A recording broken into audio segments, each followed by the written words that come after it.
जय हिंद दोस्तों। जैसा कि आप जानते हैं, मैं आपको भूगोल पढ़ा रहा था। तो भूगोल में हम पर्वत के बारे में पढ़ रहे। तो पर्वत आज हम पढ़ेंगे पर्वतों में, यानी आज हम पढ़ने वाले हैं सतपुड़ा के बारे में। कौन कौन से टॉपिक हम के लिए, हिमालय का टॉपिक क्लियर हो चुका है, और अरावली हो चुका है, और विंध्याचल हो चुका है। इन 3 टॉपिक कंप्लीट हो चुके हैं। आज हम पढ़ेंगे चौथा टॉपिक। कौन सा? सतपुड़ा के ऐसे कई फैक्ट हैं जो परीक्षा की दृष्टि से बहुत ही महत्वपूर्ण, उनके बारे में हम जानेंगे, और सभी फैक्ट में बताने की कोशिश करूंगा। ऐसा कोई बिंदु यानी फैक्ट नहीं छोड़ूंगा जो कि परीक्षा की दृष्टि से महत्वपूर्ण, उसे मैं छोड़ दूं। ऐसा कोई फैक्ट नहीं छोड़ूंगा, सभी बताऊंगा। उनके बारे में जान लेते हैं। तो चलो आज की क्लास हम शुरू करते हैं। तो पहले टॉपिक पढ़ के आ रहे हैं, भारत का भूगोल।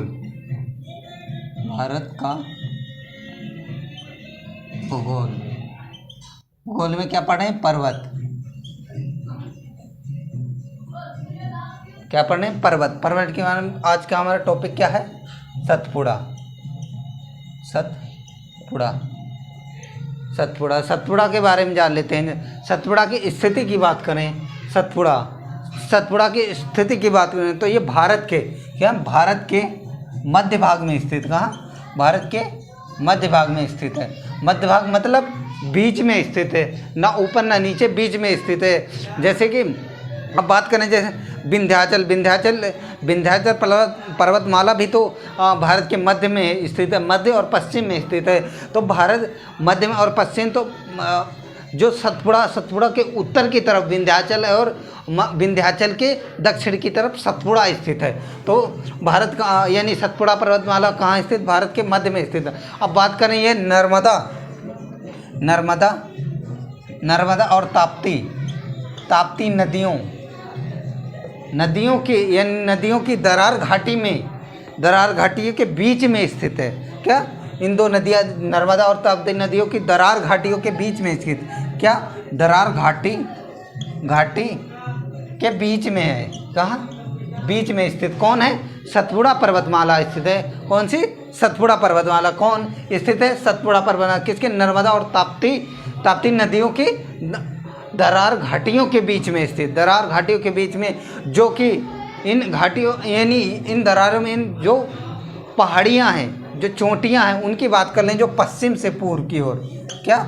पश्चिम से पूर्व की ओर, उनकी बात कर लें, पश्चिम से पूर्व की ओर। अब बात करें राजपीपला, जो पश्चिम से शुरुआत होती, राजपीपला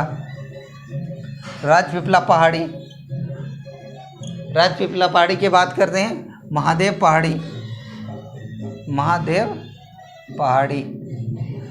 पहाड़ी की बात करें तो फिर मैकाल पहाड़ी। ये स्थितियां हैं किसकी? जो सतपुड़ा में जो चोटियां हैं, उनकी बात करें, जो पश्चिम से पूर्व की ओर हैं। तो सबसे पश्चिम में कौन सी है? राजपीपला पहाड़ी। और सबसे दक्षिण की बात करें तो दक्षिण के पूर्व की बात करें तो मैकाल पहाड़ियाँ इसकी पूर्व में कहाँ तक स्थित है, उसके बारे में बात कर लेते हैं। कहाँ तक इसका विस्तार है? सतपुड़ा का विस्तार, उसकी बात कर लें हम। सतपुड़ा का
अब बात करते हैं इसका निर्माण किस प्रकार की चट्टानों से हुआ। इसका निर्माण यानी किसके, सतपुड़ा का निर्माण किस प्रकार की चट्टानों से, उसकी बात कर लेते हैं हम।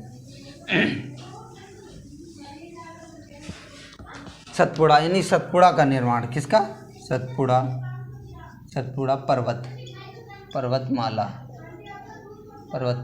का निर्माण किस प्रकार की चट्टानों से हुआ उसके बारे में बात कर लें। तो सतपुड़ा ग्रेनाइट व कोबाल्ट यानी बेसाल्ट प्रकार की चट्टानों से मिलकर बना है। कौन सी, ग्रेनाइट और बेसाल्ट प्रकार की चट्टानों से मिलकर बना कौन सा, सतपुड़ा पर्वतमाला। अब आगे की बात करें, ये इसकी सर्वोच्च चोटी की बात करें यानी सतपुड़ा पर्वतमाला यानी पर्वतमाला की सर्वोच्च चोटी की बात करें, किसकी, सर्वोच्च चोटी की बात करें तो इसकी सर्वोच्च चोटी का नाम है धूपगढ़। क्या है, धूपगढ़। अब धूपगढ़ कहाँ पर, इसे धूपगढ़ महादेव पहाड़ी पर स्थित है। कहाँ, महादेव पहाड़ी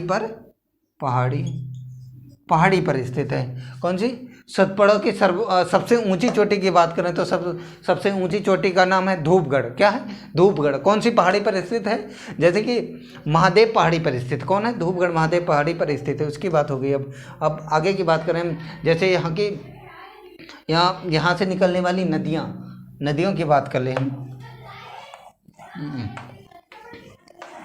जैसे कि नर्मदा और ताप्ती की बात करने, नर्मदा और ताप्ती ये दो नदियाँ, इन दो नदियों का निर्माण यानी इन नदियों का उद्गम सतपुड़ा पहाड़ी से हुआ। सतपुड़ा पहाड़ी। वैसे नर्मदा नदी का यानी मैकाल की सबसे ऊंची चोटी अमरकंटक से हुआ। तो पर ये यानी अमरकंटक विंध्याचल में भी आता है, जहाँ पर ये छत्तीसगढ़ पर ये मैकाल पहाड़ी, कौन सी, मैकाल पहाड़ी, जो पहाड़ी ये छत्तीसगढ़ में स्थित है। मैकाल पहाड़ी का छत्तीसगढ़, जहाँ पर विंध्याचल और सतपुड़ा दोनों का मिलन है, वहाँ पर सबसे पूर्वी हिस्सा, जैसे विंध्याचल का पूर्वी हिस्सा और सतपुड़ा का भी पूर्वी हिस्सा, जो मैकाल पहाड़ी पर आकर दोनों मिलते हैं, वहाँ पर यानी मैकाल पहाड़ी से, तो मैकाल पहाड़ी की अमरकंटक, तो इसे हम विंध्याचल का भी हिस्सा मान लेते हैं और सतपुड़ा का भी हिस्सा मान लेते हैं। तो सतपुड़ा यानी मैकाल पहाड़ी में से अमरकंटक अमरकंटक पहाड़ी से किसका निर्माण है, नर्मदा का उद्गम हो। अब बात करें ताप्ती का भी निर्माण महादेव पहाड़ी से हुआ, जो कि धूपगढ़ की चोटी से हुआ। उसकी बात कर लेते हैं। अब बात करते हैं आगे की, किसकी, सतपुड़ा पहाड़ी के आगे की बात करते हैं, आगे के बारे में जान लेते हैं कौन कौन से महत्वपूर्ण है। अब तक आप जान चुके हैं इसका विस्तार कहाँ, कौन से राज्य में इसका विस्तार। सबसे ऊंची चोटी की बात करें तो कौन सी थी, धूपगढ़। इसकी ऊंचाई की बात करें तो यह था 1350 मीटर ऊंचा है। इसकी ऊंचाई की बात करें, सबसे ऊंची चोटी है सतपुड़ा, कौन सी, महादेव पहाड़ी पर स्थित। कौन सी, महादेव पहाड़ी, सतपुड़ा की सबसे ऊंची चोटी। यहीं पर पंचमढ़ी जो मध्य प्रदेश काफ़ी पर्यटक स्थल है। मान लिया जाए ये हिल स्टेशन है। कहाँ पर है स्थित, पंचमढ़ी। कौन सी, पंचमढ़ी कहाँ पर स्थित, मध्य प्रदेश, एमपी में स्थित है। कहाँ, एमपी में स्थित है। पंचमढ़ी, जो कि पर्यटक स्थल काफ़ी, यानी पर्यटक मतलब हिल स्टेशन, यहाँ पे काफ़ी पर्यटक घूमने जाते हैं। उसके बारे में जान चुके हैं। और आगे इसके विस्तार के बारे में जान चुके हैं, कौन कौन सी नदियों को भी। ये एक ब्लॉक पर्वत है। अब ये ग्रेनाइट और बेसाल्ट चट्टानों से मिलकर रहा है। इनके बारे में सतपुड़ा के वितरण की बात करें, सतपुड़ा के किसके वितरण की बात कर लेते हैं।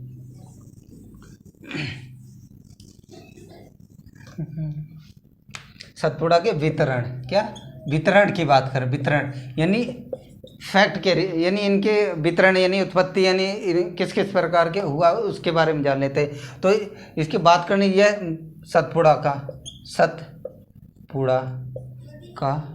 सतपुड़ा की उत्पत्ति उत्पत्ति की बात करें, एक भ्रंशीय भ्रंश के फलस्वरूप हुआ है, भ्रंश के फलस्वरूप स्वरूप हुआ है। अब भ्रंश के बारे में आपको मैं बताई थी, जैसे ब्लॉक पर्वत क्यों कहा जाता है उसे, जब एक ज़मीन धस उसके कोई ज़मीन के आसपास यानी आसपास ज़मीन धस जाए और वो ज़मीन उठी हुई दिखाई दे तो उसे भ्रंश के कारण उसे ब्लॉक पर्वत कहते हैं। या और जो धसे हुए भाग को हम भ्रंशीय घाटी कहते हैं, क्योंकि ऊपर से देखने पर तो वो घाटी की तरह नजर आएगा, तो वहाँ से घाटी की तरह आते उसे भ्रंशीय घाटी कहते हैं, और उठे हुए भाग को हम भ्रंशीय पर्वत कहते हैं। अब इसके बारे में आप जान चुका। अब इसकी बात करें हम, जो सतपुड़ा की बात करें, सतपुड़ा के उत्तर में भ्रंशीय यानी भ्रंशीय नर्मदा है, नर्मदा। और दक्षिण की बात करें, दक्षिण में भ्रंशीय ताप्ती है, ताप्ती। इन दो के बारे में भ्रंशी यानी भ्रंशी नदी है, यानी जो भ्रंश जो घाटी धसी है, जहाँ की भूमि धसी है वहाँ पर उत्तर की ओर तरफ नर्मदा नदी बह रही है और दक्षिण तरफ ताप्ती, इसलिए इसे भ्रंशीय घाटी की नदियाँ भी कहा जाता है। क्योंकि भारत की ऐसी दोनों क्वेश्चन भी आ जाता है कि भारत की ऐसी कौन सी नदियाँ हैं जो भ्रंश घाटी में बहती हैं, जो कि पूरब से पश्चिम की ओर बहने वाली, तो वह दो ही हैं, नर्मदा और ताप्ती। इन दो नदियों का नाम आता है कि भ्रंशी घाटी में बहने वाली दो नदियां हैं। तो भ्रंश के बारे में जान चुके। अब बात करने की सतपुड़ा की सर्वोच्च चोटी के बारे में आपको बता ही चुका हूँ। सर्वोच्च चोटी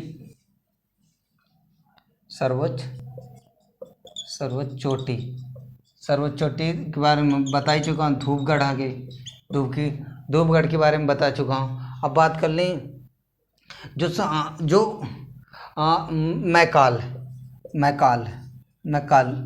पर्वत यानी मैकाल पहाड़ी पर्वत ना कहकर पर्वत, तो ये सतपुड़ा इसे हम पहाड़ी कहें, मैकाल पहाड़ी को सतपुड़ा का बढ़ा हुआ भाग ही मानते हैं। सतपुड़ा का बढ़ा हुआ भाग मानते हैं। किसे? मैकाल पहाड़ी को सतपुड़ा का बढ़ा हुआ। इसके यानी मैकाल की सर्वोच्च चोटी की बात करें, इसकी है अमरकंटक, जिनसे 3 नदियों का उद्गम यानी अमरकंटक से 3 नदियों का उद्गम हुआ। उनकी बात कर लें तो कौन सी है? एक तो नर्मदा होगी, सोन नदी है, एक महानदी। अब बात करें जो पश्चिम की ओर से नर्मदा नदी का उद्गम हुआ, उत्तर की बात करें तो सोन नदी का, और दक्षिण की बात करें तो दक्षिण से महानदी का उद्गम हुआ। अब आप सतपुड़ा से रिलेटेड सभी फैक्ट जान चुके हैं। सभी ऐसा कोई बिंदु मैंने नहीं छोड़ा जो महत्वपूर्ण बिंदु परिचय जैसे ऐसा कोई बिंदु, सभी बिंदु बताए हैं जो महत्वपूर्ण फैक्ट हैं जो सतपुड़ा से रिलेटेड है, उनके बारे में बता चुका हूँ। अब आप सतपुड़ा से रिलेटेड सभी क्वेश्चन कर पाएंगे। यदि कोई क्वेश्चन में से छूट गया है या कुछ मैंने गलत बताया था तो कमेंट करके कमेंट बॉक्स में लिखकर हमें बता दीजिए, उसे मैं सुधारने की कोशिश करूँगी। यदि कोई इतना टीचिंग स्किल हमारी इतनी बढ़िया नहीं है, क्योंकि मैं एक नया कभी मैंने इतना पढ़ाया नहीं, जो कुछ थोड़ी अपने घर में अपने भाई या बहन को पढ़ाया वही पर, तो इतनी अच्छी टीचिंग स्किल नहीं। धीरे धीरे मैं इम्प्रूव कर रहा हूँ कि मैं आपको बेस्ट पढ़ाने की, बेस्ट से बेटर करने की कोशिश कर रहा हूँ अपनी टीचिंग स्किल, जो कि आपको अच्छे से समझ में आए। आप समझ ही गए होंगे कि अब नया आदमी यदि आपको पढ़ाए तो कैसे पढ़ाएगा, थोड़ी हेजिटेशन तो होता ही है। हेजिटेशन यदि कोई 4 लोगों के सामने यदि किसी को खड़ा करे तो बोल नहीं पाता ना, तो वैसे ही अच्छा अब मैं नया हूँ, इस वजह से थोड़ी बहुत हेजिटेशन मुझे भी होती है, पर धीरे धीरे मैं अपनी सही करने की कोशिश करूँगा। अब आप यानी सतपुड़ा के बारे में जान ही चुके, पूरा चैप्टर ख़त्म हो गया। अब आगे हम पढ़ेंगे या पूर्वी घाट पढ़ेंगे, पश्चिमी घाट, इन दो में से एक टॉपिक शुरू करेंगे कल हम। तो आज की क्लास यहीं समाप्त करते हैं। जय हिंद।